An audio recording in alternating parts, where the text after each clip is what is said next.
from the NR Media, NR Hour Sports Show, back with another episode. Happy Wednesday. We are live on iHeartRadio, Spotify, on all the podcast platforms. And fans, you already know about the speaker app on my phone, so please tune in there.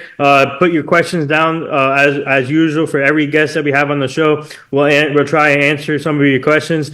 But before we introduce today's guest, I just want to say thank you for all the support throughout the years for this show and all the growth this has been having. And please go subscribe to the YouTube channel, all the Spotify, iHeartRadio, Amazon Music. Go subscribe to all the platforms there. We are all on that platform, all those platforms. So today's guest, we have Michael Barrett. He's a former MLB catcher. He played for the Montreal Expos, Chicago Cubs, Padres, Blue Jays. What a great career! Underrated catcher, known for his defense, and he brought some power to the teams that he played for.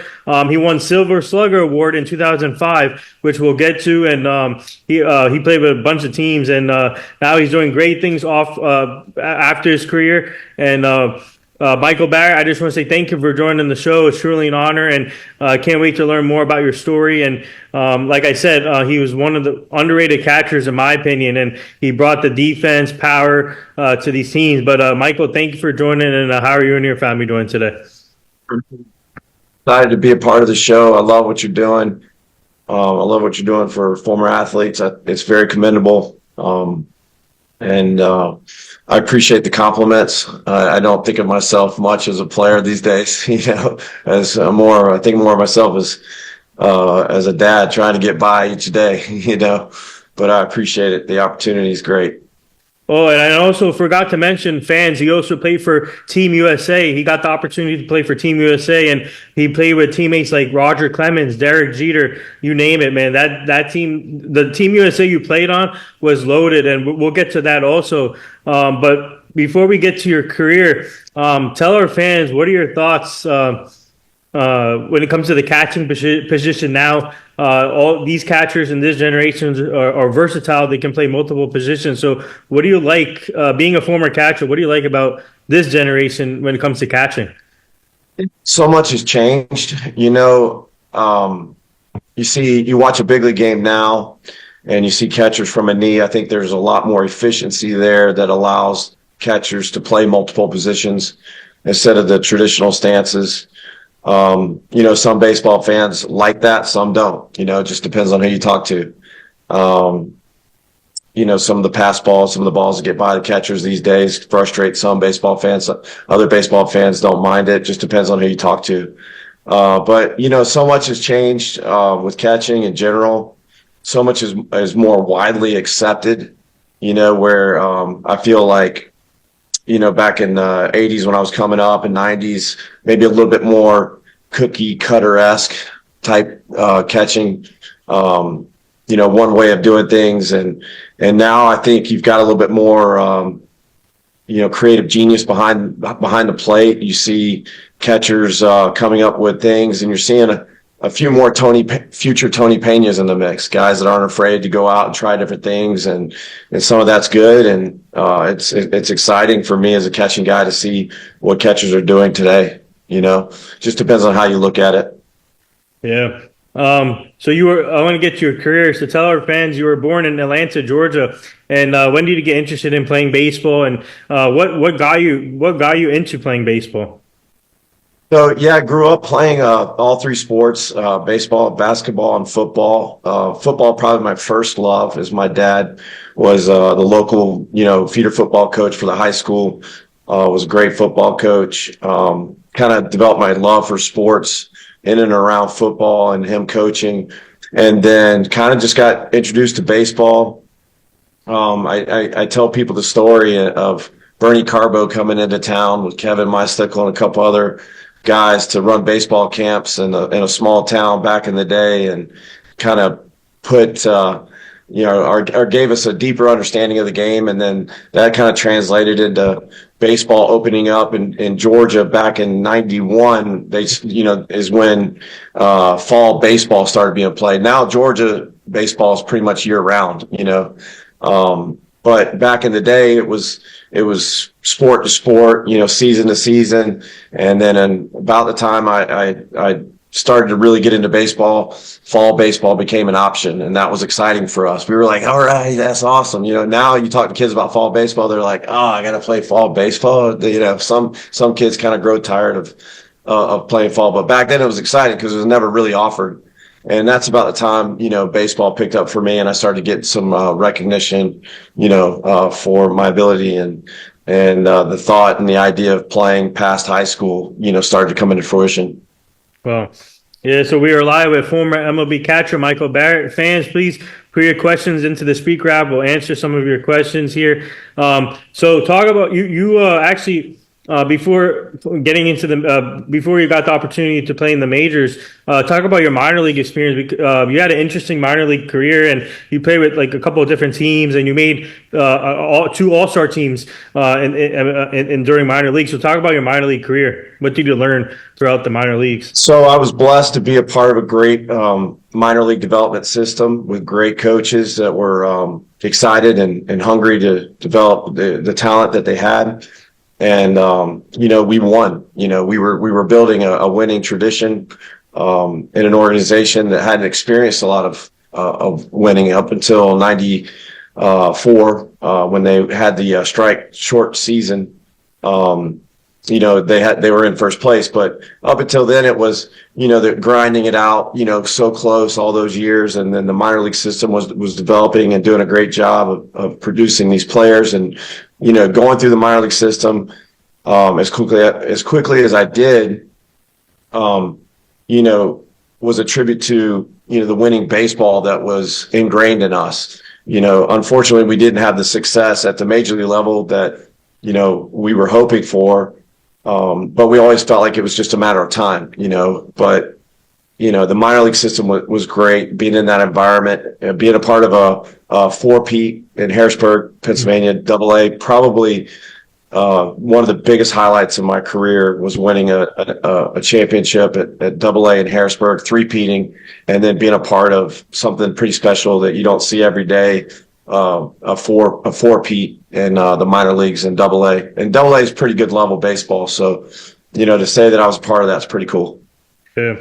And especially with the four-peat is really tough to do in sports. And you see it right now in football, the Chiefs are trying to do a three-peat. So it's kind of, it's crazy. You got to have the right mindset every year as a team, and continue building that relationships in order to, like, a dynasty, trying to go to like different multiple championships. So that's hard to do. But we have a fan question for you on my app. One of our fans wants to know, so since you were a catching coordinator with the Washington Nationals, they want to know, they're putting you on the spot already, so they want to know where do you think Juan Soto will sign this offseason?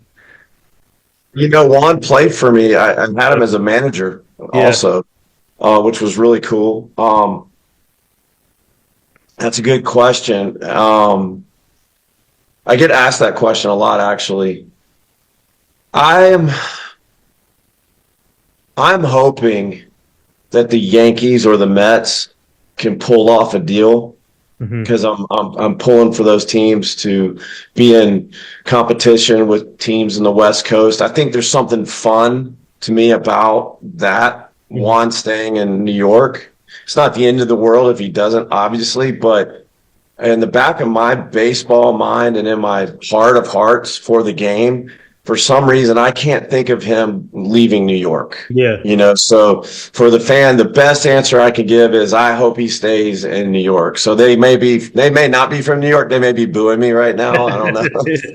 But I think it would be a good fit for him to stay in New York as a Met or a Yankee. I think he'll do great for either organization. Yeah. So actually, he's a Met fan who asked that question. Okay, yeah, and my last year playing was with the Mets. Was Omar Minaya was my GM. He was the connection that when I got that job. And my son is a huge Lindor fan. So he's pulling for the Mets, and I'd love to see Juan go somewhere where he's truly valued. And I think New York fans will give him that love And I'd love to see him with whatever team he signs as. If not the Nationals, that's the team that he goes into the Hall of Fame with. That's kind of my hopes for him, hopes and dreams. Yeah. So for you, what was it like coaching him, getting the opportunity to be a manager for him? Juan was a big leaguer the first day I laid eyes on him. I mean, he just had that charisma. He just had that before I even saw him swing a bat, you could just tell there was something different about him as an individual. And he's just the way he carried himself. The first time I met him, I think he was 15 or 16 in the DR at the complex before he had even signed. And I remember looking to whoever was walking next to me, and I was like, who's that guy? Already, he had one flap helmet getting ready to hit. And you're like, he's a big leaguer. I thought he was a big league free agent. And he was just a young kid at the time, preparing for his tryout with the Nationals. And the fact that we got him and Juan Soto, to me, is a story that every minor leaguer needs to hear at some point. Every minor leaguer needs to understand the Juan Soto story for so many reasons. And then I think even into like college baseball and like younger amateur baseball, the stories that I tell go a long way because, what he did at such a young age, like so many before, but what he did during the time that he did it and winning a World Series in true fashion is such an important story for kids to understand because and the reason I hate to go off on this tangent, but the reason that being is everybody wants to make player development, kind of a timeline or a ladder-like system, and it doesn't work like that. If you're ready for the big leagues, you're going to get the call, right? And so the most exciting thing for me with Juan was he got the call when he was ready. He was climbing the ladder. He eventually skipped AAA to the big leagues, but what a remarkable story. And in terms of what you're striving for as a player, nothing's really kind of in your way, like we put it in our way sometimes. Wow. Excuse me. Great way to put it. So talk about, I want to go back to your minor league career. You actually, you're interesting. You play shortstop and catcher at the same time at the minor league. So talk about that transition and what was it like playing multiple positions? Because when you got called up to the majors, you started as a third baseman. So for you, what was it like to be versatile? So I was drafted in the first round as a shortstop. Got into the season, we started to play games. There were things that I needed to clean up as a shortstop. Clearly, some things that were going to help me stay at shortstop once making it to the big leagues. I think it was always in the back of my mind that for different reasons that I would gravitate toward third probably over time, like a lot of shortstops that are taller. And we went to instructional league my first year, and that's when I realized, like, holy crap, this is going to be a tougher task than I realized at shortstop because we had Orlando Cabrera, Hiram Boca Chica, we had Mark Atlantic at the big leagues. We had a number of shortstops in front of me on the depth chart. The depth chart was a little bit different at third and behind the plate, and I never thought I would be a catcher until the last day of instructional league when they asked me to catch.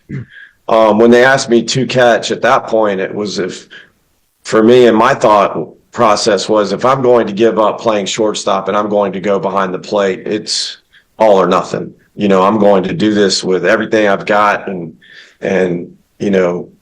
if I go back to playing the infield, great. If not, it wasn't because I didn't give it all I had. So I went to work on my catching immediately, sought out some of the best help possible. Jerry Weinstein, who's now assistant general manager of the Cubs. At the time, he was a JUCO head coach in Sacramento. And I flew out to Sacramento, met with him, got a crash course on catching, went to work right away. And the good thing that I tell people about catching is, when you're working on your catching, you're involved on every pitch. So your development, depending on how you or your mindset, can really be a lot faster because of being involved on every pitch and every play. We have another fan question for you. They want to know, who was the funniest teammate that you played with? The funniest teammate? Yeah. Oh, there's a lot of good. Probably Ryan Dempster, the funniest. On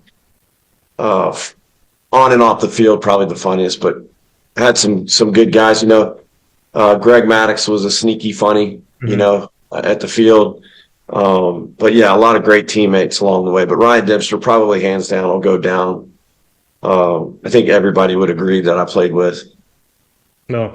Yeah, so talk about your MLB debut. You made your debut at September 19th, 1998 for the Montreal Expos, a classic team right there. So talk about, what was it like for you and getting the opportunity to be in the majors and making your debut for that team? Yeah, it seems like eons ago. But yeah, so I get called up. We won the championship, and I got called into the office that night. You're going to the big leagues. I got in a taxi. There was no Uber.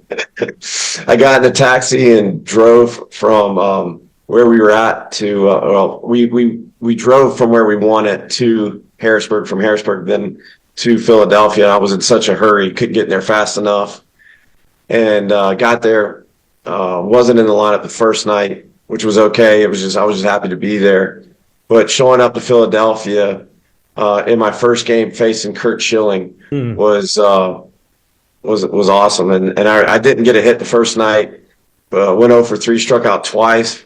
Never struck out twice that season, but that game I did against Curt Schilling, and it was an unbelievable experience seeing my jersey in the locker and finally getting the call to the big leagues. And at the same time, it was the hard pill to swallow, taking 2 strikeouts on the first night. I thought, man, this is going to be tougher than I thought. Wow. Yeah. So talk about what was your experience with the Expos? You had some great teammates throughout your career there, and one teammate, Vladimir Guerrero, man, this guy, what a great career, legendary player, and no matter where you pitch the ball, he can hit it. Just like his son now, he's. We had Jay Jackson on the show. He's a current pitcher. He's a free agent, but looking for a new team. But he played with his son with the Blue Jays. So talk about, what was Vladimir Guerrero like as a teammate? Awesome. A good friend of mine. Played together in the minor leagues and the big leagues for about 9 years. One of my favorite guys of all time. Just able to, the qualities that he brought to the field were unmatched in so many ways. And he just had the ability. Vladimir Sr., I don't know. I only know Vladimir Jr. as a kid in the locker room. He basically lived with us. But when I think of Vladimir Sr., I think of someone who just kept the game as pure and simple as possible. And I think Felipe Alou deserves a lot of credit in bringing, Vladimir into the big leagues and kind of give him the introduction and sticking with him, those first couple of years with so many things. But Vladimir just had a great way of keeping things simple. And I never saw Vladimir when he wanted to get a hit or wanted to hit a home run. I never saw him not like a pitch. Seen him hit balls in the dirt that bounced for base hits. If he was going to get a hit off of you, he was going to get a hit off of you, no matter where you pitched it. Good luck. But just one of the best guys too. One of the best, fun-loving, God-fearing men I've ever been around in the game. Wow. So for you, throughout your career as a catcher, you got to catch some legendary pitchers, great pitchers. And for you, what was it like catching like Heat Bell, Jake Peavy, or Greg Maddox, Javier Vasquez, you name it, Trevor Hoffman? What was it like for you just to be around those type of pitchers and being able to catch them? Fun. I really enjoyed my time. You talked about Heath Bell, Jake Peavy, and Trevor Hoffman, those guys with the Padres after I got traded from the Cubs to the Padres. When I got traded, I had a few relationships there. Greg Maddox was there. But getting to know those guys, because getting traded from the Cubs to the Padres about that time was difficult. But when I got there, I realized this is a pitching staff that's loaded with talent, and we've got a chance to go deep into the playoffs, if not win it all. And then, having that opportunity to get to know those guys and what a great experience. When you talk about, the pitchers that I've been around, I don't necessarily think of certain guys, like first, I think of, Right. some of the guys that I were around more, were like a Javier Vasquez, for example, a guy that I was around and played with for 9 years. I was with them for a brief stint. But yeah, those guys were so good, and just kind of watching guys reinvent themselves, pitchers to stay around as long as a Trevor Hoffman and a Greg Maddux and some of those guys did, each and every year they would kind of reinvent themselves. And going through that process with them was a lot of fun. Yeah, I had the opportunity. Actually, Javier Vasquez was on the show too, and then I had Awesome. yeah, I had the opportunity to interview Trevor Hoffman in person at the JPRS shows last year. They do it's like a big show they do like every year for these players, and so he was there. So one of my close friends, they set up the interview for me. So Trevor Hoffman is awesome, man. What a great guy, class act. Zach, for sure. Yeah, so for you, speaking of trades, I want to go back to the trade when you got traded from the Expos to the Oakland Athletics, because that must have been a tough time for you. And talk about that year and how tough was that for you getting traded from the team that you started with? Yeah, so we were closing out a 2003 season with the Expos that wasn't bad. Going into September, we had the lead, or we were really close to having the lead with the Marlins, who won the World Series that year. So our team, was a good, solid team. And going into the offseason, I'd had some injuries that year. I was feeling unsettled about my position. About that time, Brian Schneider was coming up, and it was putting pressure on me and to take my job. And the injuries that I had kind of, he took advantage. And so it was going into that offseason, I remember, sitting around with family, explaining to them that I'm not sure what's going to happen. I'm not feeling really secure with my starting position with the Expos. And as crazy as that sounds, that's just how good Schneider was and how good he was doing. And there were other opportunities. The Oakland A's were one of them, and the Chicago Cubs and Colorado Rockies were some of the other clubs that were interested in trading for me, because I still had, I think, one more year on my contract, or maybe two, I'm not sure. But these teams were expressing interest in trading, and I got traded to the Oakland A's, which was an honor because they had the best pitching staff in the American League. And being excited about that, but also, when you're with an organization for 9 years as a player, that doesn't happen as much, but then, as a player, you're always, your heart goes to your team that you come up with, and you're thinking, I'm going to be like a George Brett. I'm going to be like the guy or I want to be like that guy that's that ambassador, that just comes up with the organization and is with the organization, a lifer, as they call them. Yeah. And then when I got traded, that was crushed. The idea of being a lifer with the organization I came up with was no longer in the picture. And that was a little bit of a change, but it's like, hey, we're going to an American League contending team. This is exciting. And then 22 hours later, I get traded to the Chicago Cubs. Wow, that's crazy. But it was more of like a three-way trade, delayed. It was like a delayed three-way trade. I mean, you either or the Oakland Athletics, when you said that they had the best pitching staff, and I agree with you, they had one of the best pitching staffs there. But you had when you went to the Cubs, that team was great too. You spent 3 years there with the Cubs, and you made some great memories there with the Cubs. Traded to the Cubs, it was like, hold on, wait, what? It was like I went from the A's to the Cubs. It was like, wait, what just happened? The A's, I got my head wrapped around. It took me 22 hours to get my head wrapped around being a part of an AL contending team, to now, okay, wait, I'm back in the National League with the best pitching staff in baseball. Yeah. That's really what they were when they were healthy in 2003. Their starting rotation was incredible. And then all of a sudden it was like, okay, wait a second, we're going to the World Series, baby. It's like, we got this. And then getting your head wrapped around the excitement. And then kind of my first day in Chicago, I get there and I'm like ready to tackle on the world, as the Cubs starting catcher, and the front page of the newspaper, it's talking about the Chicago Cubs are about to sign Pudge Rodriguez, and then I was like, oh no, I was like, oh man, that was fun while it lasted, but it ended up working out, and we had a great time, and we came so close, especially in the first year I was there. So, I mean, it was great to see the Cubs finally win the World Series in 16 against Absolutely. Cleveland. Yeah, absolutely. That was such a great run that they had, and Arrieta, gosh, he was so dominant. He was so fun to watch that year, and seeing the Cubs finally pull it off for the Cubs fans, and I was so happy for them. We have another fan question for you. They want to know who are some of the catchers that you like to watch now in the league.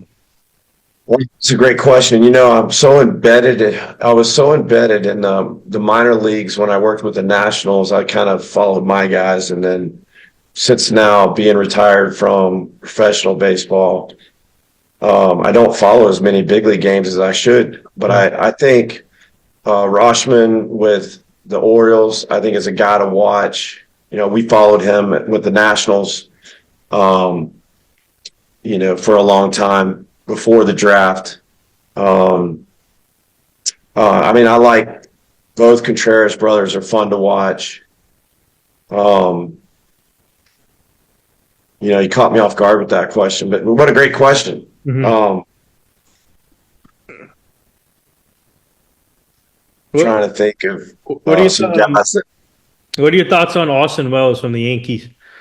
I was about to say him. I just started picking up on him this year. I really like some things that he does behind the plate. I like some of the things he does game management wise as well. Yeah, I do like him. Yeah, so I like the Mets catcher right now. Francisco Alvarez. Alvarez, yes. Sorry, I had tip of the tongue syndrome thinking of all these catchers. When you ask me that, I'm scrolling through 500 catchers in my brain. But yeah, I like both those guys a lot.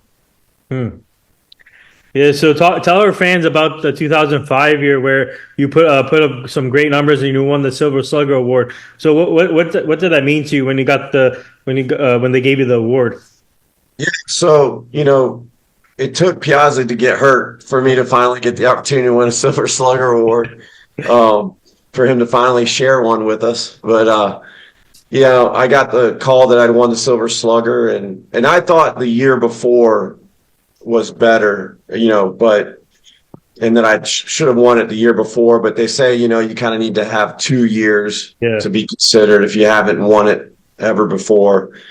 But I was completely surprised, and I was very happy. I remember Dusty calling me and saying, hey, Michael, you're in consideration for the Silver Slugger Award. And he was talking about how proud he was of me. And I just remember hanging up the phone like, wow, like I had no idea, like when you're in the season, you're just grinding it out and you're just trying to get your team. We were working so hard to get above 500. It was like, we would do good, and then we would fall off, and it was like we still had those playoff hopes, and that's all I cared about. And then to get that phone call later, even though we didn't make the playoffs that season, that hey, you're being considered was awesome. It was a great honor. Yeah, so now you got the opportunity to play with Team USA, and what was that like for you? And you got to play with Roger Clemens, Derek Jeter, and a lot of great players. But talk about that moment when you got to play. When they were going through the decision to add me on as a second, third catcher, I wasn't really thinking about who was on the team. It wasn't until like our first practice I got there and I was like, oh my goodness, this team is loaded. I remember getting there and I'd be like, Jeter's one thing, A-Rod, some of the bigger names, but some of the names that a lot of people don't talk about, like Michael Young, like just a great player, even Vernon Wells, but yeah, I mean, you name it. I mean, the the team was off the charts good. And then I was asked to be Roger Clemens' personal catcher through that journey. And I couldn't have asked for a better opportunity to be in the World Classic. It was really cool. Speaking of the Baseball World Classic, what do you? It's always great to see players represent their countries, and we talk about the grind of that too, because obviously, baseball is a long season, and players continue training and getting ready for the next season. But talk about the grind to play for Team USA, and then coming. Yeah, that would be in the first year of it. I just remember preparing okay, we got to turn the clock forward, a couple of months to make sure that we're ready for this event. This was one of the biggest events of my life, and now we're faced with preparing for a World Series like event, late January, February, and how do you get your bodies ready for that? And as soon as I was named to the team, we went to work, speeding everything up and even getting to that event, not feeling like 100% ready for it just because, you didn't know you were going to be on the team. And, it's a long season. So you're kind of pacing yourself in some ways, and trying to get ready for the long haul, and in this case it was, okay, it's all or nothing right now, right here, right now. We got to get ready for this event. And, I remember that off season bringing on coaches to work with me individually to up my workout programs. It was having a left-handed, right-handed BP thrower in the cages to hit off of, so that I was ready for the event. Things like that we did at home here in Atlanta to make sure I was ready. But it was super stressful, but at the same time it was all the worth while. So we have another fan question for you. They want to know your favorite food and drink. Oh, I love a good steak. And right now I love Coke Zero. I don't know why. I'm a Diet Dr. Pepper, Coke Zero, back and forth kind of guy, I guess. We have another one here. One of our fans wants to know, if you were not playing baseball, what would you be doing now if you didn't play baseball? Oh, great question. I'm still trying to figure that out. I've tried it all. I like, real estate. I like, my family was in the insurance business. So I just do a little, I'm trying it all out right now, trying to figure out what I want to do when I grow up, I guess. But, I got the baseball facility. I'm very passionate about coaching. Got some great families in the program. It's been a lot of fun watching the kids grow up. I've had the opportunity to work with guys in the big leagues right now, which is fun. Cal Raleigh, Joey Bart came through our program years ago. And, we continue to develop players as best we can in the area. It's been a lot of fun. Oh yeah. So speaking of family, we always like to bring up the families here on the show for the players because it's a journey for them too when you guys are playing, traveling with the teams, and just talk about your family and your wife and your kids, having her back from day one, being supportive throughout your career, and seeing you travel with the teams, having success in the league. So talk about your family and then having them support you. I'm remarried in my second marriage and have 8 kids blended. So I have an 8-kid. I think a lot of families, look at the Barrett bunch, as they call us, and kind of shake their heads on, how are they doing it, but we have 8 wonderful kids that we're excited about. I've adopted my 2 stepchildren, which has been a fun process. Being a dad is the thing I take the most serious and has been the most challenging and fun experience. And I hope to give back to my kids more than anything. A part of my kids, some of my kids have been through the professional grind. The others have just been through the life grind with me, so different experiences for different ages. I've got a daughter that's playing softball at App State, doing really well. All the way down to a 3-year-old son that's about to start playing t-ball. So it's like, here we go. Let's go back to work.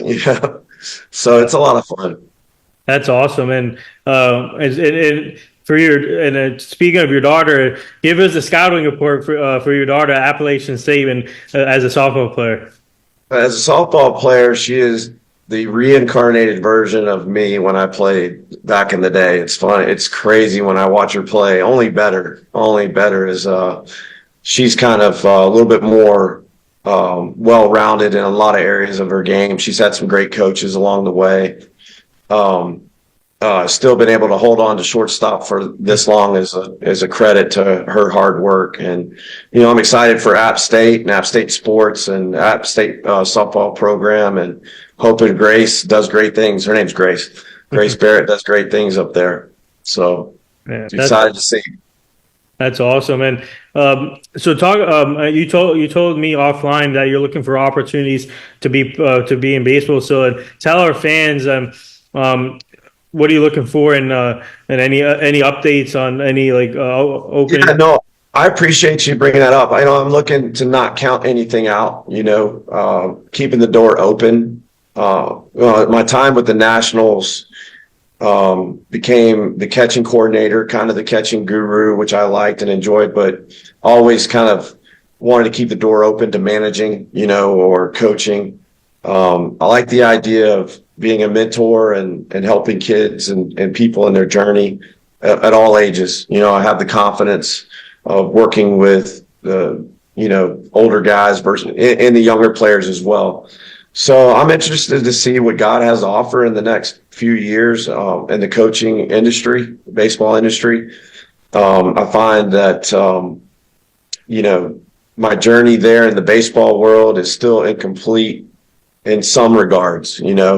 It's just a matter of opportunity and what, opportunity that is and making the most of it. Still don't know what that is. Could be at a collegiate level, could be at a professional level. We're not counting anything out on our end.